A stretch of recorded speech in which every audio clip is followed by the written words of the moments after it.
Cinema style ನಲ್ಲೇ ಕಾರನ್ನ change ಮಾಡಿದ್ರು ದಾಸ ನೈಸ್ ರೋಡ್ ಒಂದು ಭಾಗದಲ್ಲಿ ಹೋಗ್ತಾ ಇದ್ದಾಗ ಆಗ ಜೀಪ್ ನಿಂದ ಹಿಡಿದು ಕಾರನ್ನ ಹತ್ಕೊಂಡಿದ್ರು. ನೈಸ್ ರಸ್ತೆಯಲ್ಲೇ ಜೀಪ್ ಅನ್ನ ಚೇಂಜ್ ಮಾಡಿದ್ದ ದರ್ಶನ್ ಯಾವ ರೀತಿಯಾಗಿ ಪ್ಲಾನ್ ಮಾಡ್ಕೊಂಡಿದ್ದಾರೆ ಅನ್ನೋದನ್ನ ನೋಡ್ತಾ ಇದ್ದೀವಿ.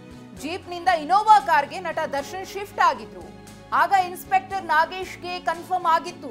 ಯಾಕೆಂದ್ರೆ ಪೊಲೀಸರು ಎಲ್ಲಾ ರೀತಿಯ ಆಂಗಲ್ಗಳಲ್ಲೂ ಕೂಡ ಯೋಚನೆ ಮಾಡ್ತಾರೆ. ಇಂತಹ ಸಾಕಷ್ಟು ಪ್ರಕರಣಗಳನ್ನು ಅವರು ಭೇದಿಸಿರ್ತಾರೆ.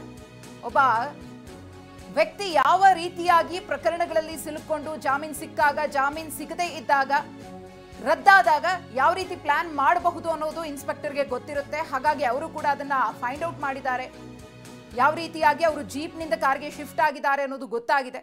ನಂತರದಲ್ಲಿ ಜೀಪ್ ಅನ್ನ ನೈಸ್ ರೋಡ್ ಜಂಕ್ಷನ್ ಹತ್ರ ಯಾವಾಗ ಪೊಲೀಸರು ತಡೀತಾರೋ ಅದಾದ ನಂತರ ಆತ ಅಲ್ಲಿಂದ ಇಳಿದು ಬೇರೆ ಕಾರಿಗೆ ಶಿಫ್ಟ್ ಆಗ್ತಾನೆ. ಅಲ್ಲಿಂದನೇ ಮಾಹಿತಿ ಸಿಗುತ್ತೆ ಇನ್ಸ್ಪೆಕ್ಟರ್ಗೆ. ಸೊ ಈ ಜೀಪ್ ನಿಂದ ಈಗ ಶಿಫ್ಟ್ ಆಗಿದ್ದಾರೆ ಕಾರಿಗೆ, ಬಹುಶಃ ಈ ತರ ಕಣ್ ತಪ್ಪಿಸೋದಕ್ಕೆ ಪ್ರಯತ್ನ ಪಡ್ತಾ ಇದ್ದಾರೆ ಅಂತೇಳಿ. ಸೊ ಆಗ ಕನ್ಫರ್ಮ್ ಆಗಿತ್ತು. ಸೊ ಅಲ್ಲಿಂದ ಸೀದಾ ಮನೆಗೆ ಬರ್ತಾರೆ ಇವರು, ಬ್ಯಾಕ್ ಡೋರ್ ಇಂದ ಎಂಟ್ರಿ ಆಗ್ತಾರೆ ಅನ್ನೋಂಥದ್ದು ಕೂಡ ಗೊತ್ತಿತ್ತು. ಯಾಕಂದ್ರೆ ಫ್ರಂಟ್ ಡೋರ್ ಇಂದ ಯಾವಾಗ ಜೀಪ್ ಬಂತು, ಬ್ಯಾಕ್ ಡೋರ್ ಇಂದ ವೈಟ್ ಕಲರ್ ಕಾರ್ ಇನೋವಾ ಹೋಗಿರುತ್ತೆ ಅನ್ನೋದು ಗೊತ್ತು. ಸೊ ನೇರ ಸೀದಾ ಒಳಗಡೆ ಹೋದ್ರು. ಅಲ್ಲಿದ್ರು ದರ್ಶನ್. ನೋಡಿ, ಈ ನೈಸ್ ರೋಡ್ನ ಜಂಕ್ಷನ್ ಚೇಂಜ್ ಆಗಿದ್ದು ಅಥವಾ ಅಲ್ಲಿಂದ ಬರ್ತಾ ಇದ್ದಿದ್ದು ಇದೆಲ್ಲವನ್ನೂ ಕೂಡ ವಿಡಿಯೋ ಕವರೇಜ್ ಆಗಿದೆ. ಸೊ ದರ್ಶನ್ ಇದರಲ್ಲಿ ಇದ್ರು ಅನ್ನುವಂಥದ್ರ ಬಗ್ಗೆ ನೋಡಿ, ಇಲ್ಲಿ ಒಂದು ವಿಜುವಲ್ಸ್ ನೋಡ್ತಾ ಇದ್ದೀವಿ. ಸೊ ಈ ಕಾರಿಗೆ ಆಮೇಲೆ ಚೇಂಜ್ ಆಗಿದ್ದು ಅಂತ.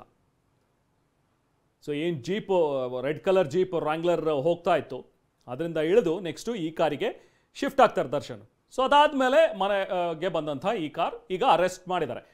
ಎಸ್ ಹರೀಶ್ ಹೇಳ್ತಾ ಇದ್ರು. ಹರೀಶ್, ನೀವು ವಿವರಿಸ್ತಾ ಇದ್ರಿ ಈಗ ಅನ್ನಪೂರ್ಣೇಶ್ವರಿ ನಗರ ಸ್ಟೇಷನ್ನಲ್ಲಿ ಏನು ನಡೀತಾ ಇದೆ ಈಗ ಸದ್ಯಕ್ಕೆ, ಯಾರೆಲ್ಲ ಎಷ್ಟು ಜನ ಆರೋಪಿಗಳು ಈಗ ಸದ್ಯಕ್ಕೆ ಇಲ್ಲಿದ್ದಾರೆ, ಮೆಡಿಕಲ್ ಚೆಕಪ್ ಆಗ್ತಾ ಇದೆಯಾ, ದರ್ಶನ್ ಕೂಡ ಬಹುಶಃ ಇಲ್ಲಿಗೆ ಕರ್ಕೊಂಡು ಬರುವಂಥ ಸಾಧ್ಯತೆ ಇದೆ ಈಗ. ಹರೀಶ್. ರೆಹಮಾನ್, ಸುಪ್ರೀಂ ಕೋರ್ಟ್ 7 ಆರೋಪಿಗಳನ್ನ ಲೊಕೇಶನ್ ಟ್ರೇಸ್ ಮಾಡುವಂತ ಕೆಲಸವನ್ನ ಪೊಲೀಸರು ಮಾಡಿದ್ರು. ನಂತರ ಅವರನ್ನ ವಶಕ್ಕೆ ಪಡೆಯುವಂತ ಕೆಲಸವನ್ನ ಈಗ ಪೊಲೀಸರು ಮಾಡಿದ್ದಾರೆ.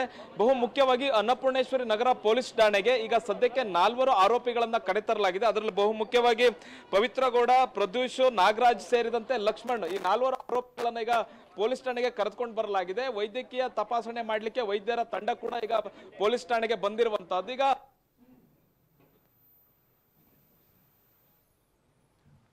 ಓಕೆ ಹರೀಶ್, ಆಡಿಯೋ ಡಿಸ್ಟರ್ಬೆನ್ಸ್ ಇದೆ, ನಾನು ಮಾತಾಡ್ತೀನಿ ನೋಡಿ. ಈಗ ವಿಜುವಲ್ಸ್ ನೇರ ಪ್ರಸಾರ ನೀವೇನು ನೋಡ್ತಾ ಇದ್ರಿ, ಇದು ಅನ್ನಪೂರ್ಣೇಶ್ವರಿ ನಗರ ಠಾಣೆ ಇದು. ಸೊ ಸದ್ಯಕ್ಕೆ ಈಗ ಪೊಲೀಸರು ಹೆಚ್ಚಿನ ಸಂಖ್ಯೆಯಲ್ಲಿ ಅಲ್ಲಿದ್ದಾರೆ.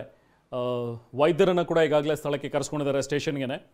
ಸ್ಟೇಷನ್ಗೆ ಕರೆಸ್ಕೊಂಡು ಅಲ್ಲಿ ಮೆಡಿಕಲ್ ಚೆಕಪ್ ಆಗ್ತಾ ಇದೆ. ಸದ್ಯಕ್ಕೆ 4 ಜನ ಆರೋಪಿಗಳು ಇಲ್ಲಿದ್ದಾರೆ. ಸುಪ್ರೀಂ ಕೋರ್ಟ್ ನಿಂದ ಬೇಲ್ ಕ್ಯಾನ್ಸಲ್ ಆಗ್ತಾ ಇದ್ದ ಹಾಗೆ 7 ಮಂದಿಯನ್ನ ಖೆಡ್ಡಾಗೆ ಕೆಡುವುದಕ್ಕೆ ಯಾವ ರೀತಿಯಾಗಿ ಪೊಲೀಸರು ತಯಾರಾಗಿದ್ರು. ಬೆಂಗಳೂರಿನ ದಿಕ್ಕುಗಳಲ್ಲಿ ಪೊಲೀಸ್ ಸರ್ಪಗಾವಲಿತ್ತು. ಇನ್ನು ಸರ್ಪಗಾವಲಿನ ನಡುವೆಯೂ ಕೂಡ ದರ್ಶನ್ ಕಣ್ತಪ್ಪಿಸಿ ಓಡಾಡ್ತಿದ್ರು. Electronic City toll, Mysuru express toll, NICE road ಟೋಲ್ನಲ್ಲಿ ಪೊಲೀಸರು ಅಲರ್ಟ್ ಆಗಿದ್ರು. ನೈಸ್ ರೋಡ್ ಟೋಲ್ ಎಂಟ್ರಿಗೂ ಕಾರ್ ಚೇಂಜ್ ಆಗಿತ್ತು. ವ್ರಾಂಗ್ಲರ್ನಿಂದ ಇನೋವಾ ಕಾರಿಗೆ ದರ್ಶನ್ ಶಿಫ್ಟ್ ಆಗಿದ್ರು. ಇನೋವಾ ಕಾರ್ನಲ್ಲಿ ಟೋಲ್ ದಾಟಿ ದರ್ಶನ್ ಹೊರಟಿದ್ರು. ವಿಜಯಲಕ್ಷ್ಮಿ ಫ್ಲಾಟ್ಗೆ ನಟ ದರ್ಶನ್ ಜೀಪ್ ಬಂತು. ಆದರೆ ಆ ಜೀಪ್ನಲ್ಲಿ ದರ್ಶನ್ ಇರಲಿಲ್ಲ.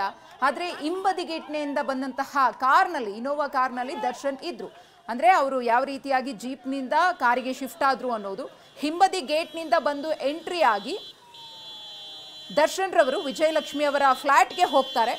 ಅಲ್ಲಿ ಪೊಲೀಸರ ಕಾವಲು ಇರುತ್ತೆ, ಪೊಲೀಸರು ಕೂಡ ಇರ್ತಾರೆ. 2 ಪೊಲೀಸರ ನೇತೃತ್ವದಲ್ಲಿ ದರ್ಶನ್ ರನ್ನ ಅರೆಸ್ಟ್ ಮಾಡ್ತಾರೆ. ದರ್ಶನ್ ರನ್ನ ಅರೆಸ್ಟ್ ಮಾಡಿ ಈಗ ತಾನೇ ದೃಶ್ಯದಲ್ಲಿ ನಾವು ನೋಡ್ತಾ ಇದ್ವಲ್ಲ ಮಧುಶ್ರೀ, ಈಗ ತಾನೇ ಅರೆಸ್ಟ್ ಮಾಡಿ ಕರ್ಕೊಂಡು ಹೋದಂತಹ ದೃಶ್ಯಗಳು. ಈಗಷ್ಟೇ ಜಸ್ಟ್ ವೆಹಿಕಲ್ಸ್ ಪಾಸ್ ಆಗಿದ್ದನ್ನ ನಾವು ಗಮನಿಸ್ತಾ ಇದ್ವಿ. ಅದರ ನೇರ ದೃಶ್ಯಗಳನ್ನ ನಾವು ನಿಮಗೆ ತೋರಿಸ್ತೀವಿ. ನೀನು ಕೆಲವೇ ಹೊತ್ತಿನಲ್ಲಿ ಮತ್ತೆ ಆ ಒಂದು ವಿಜುವಲ್ಸ್ ಅನ್ನ ನಿಮ್ಮ ಮುಂದೆ ಪ್ಲೇ ಮಾಡ್ತೀವಿ ನಾವು. ವಿಜಯಲಕ್ಷ್ಮಿ ಅವರ ಹೊಸಕೆರೆಹಳ್ಳಿಯಲ್ಲಿರುವಂತಹ ಪ್ರೆಸ್ಟೀಜ್ ಸೌತ್ ರಿಡ್ಜ್ ಅಪಾರ್ಟ್ಮೆಂಟ್ ಏನಿದೆಯಲ್ಲ, ಸೊ ಆ ಅಪಾರ್ಟ್ಮೆಂಟ್ ನಲ್ಲಿ ಹೋಗಿ ಅರೆಸ್ಟ್ ಮಾಡಿದಂತಹ ಪೊಲೀಸರು ದರ್ಶನನ ಈಗ ಕರ್ಕೊಂಡು ಹೋದಂತಹ ದೃಶ್ಯಗಳನ್ನ ಈಗಷ್ಟೇ ನಾವು ನೋಡಿದ್ವಿ.